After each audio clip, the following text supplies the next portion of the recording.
Kailan po? December 23. Ito lang? Bago lang, 4 na araw? 5 days? Eh, pangkaraniwan, maga pa yan. Sige, ika ka dyan.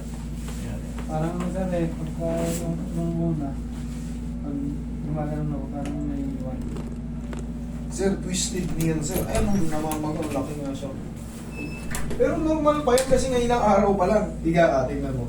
May cellphone ka? Ang laki, oh. Ngayon, oh. Nasa lahat. Pero, yun nga, gaya nga nasabi ko, pangkaraniwan pa yun. Pero pag in-adjust ko to, yung pain na ganito, kalahati na lang yan. Kailangan gano'n na maramdaman mo para makalakad ka na maayos. Pero yun nga, gaya nga nasabi ko, pilay na, kumbaga pag natapilok kayo or na-twisted din, automatic mamamaga siya. Eh gaya nga ito namamaga, eh 5 days ka pa lang. 2 linggo normal pa yan. Pero pag 3 linggo na pataas, hindi na yun normal. Ibig sabihin talagang may na-damage sa pyesa ng tuhod mo.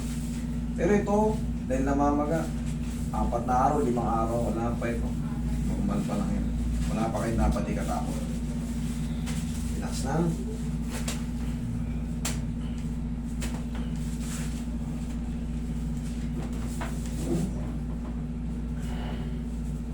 Huwag mo labanan. May wagang paong. Hindi ko na babalik ko.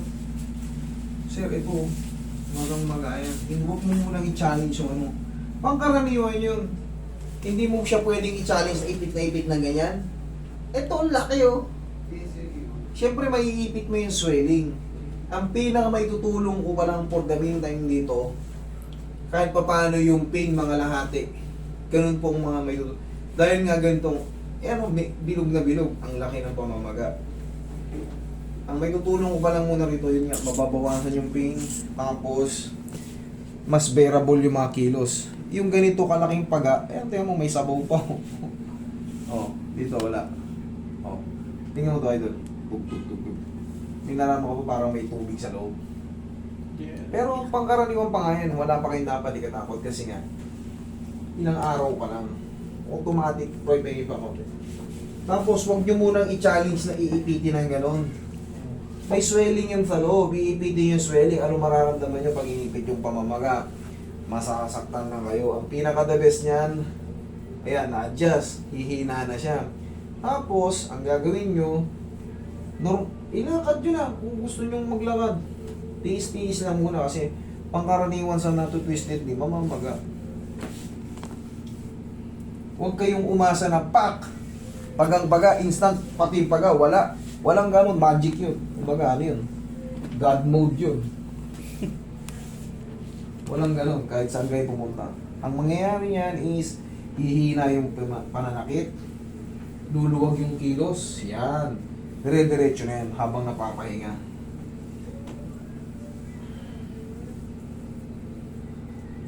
Tapos palagi mo lang lagyan muna ng knee support kasi para makita ng mga tao na injury ka, hindi ka pwedeng biruin na itulak. Kaalangalin na.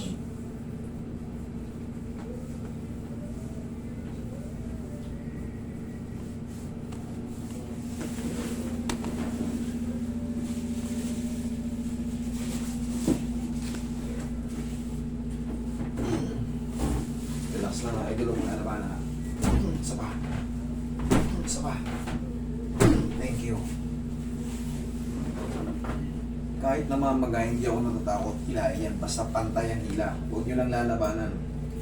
Sumakit man yan, pang saglitan lang. Tapos, sisingaw na rin yan. Sir, pwede yung kasipanan yung Balakang. Okay.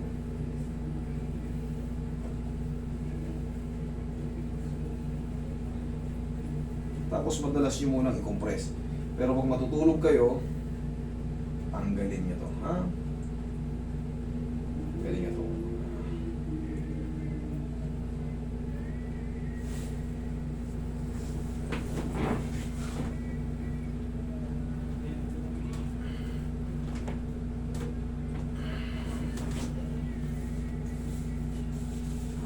try.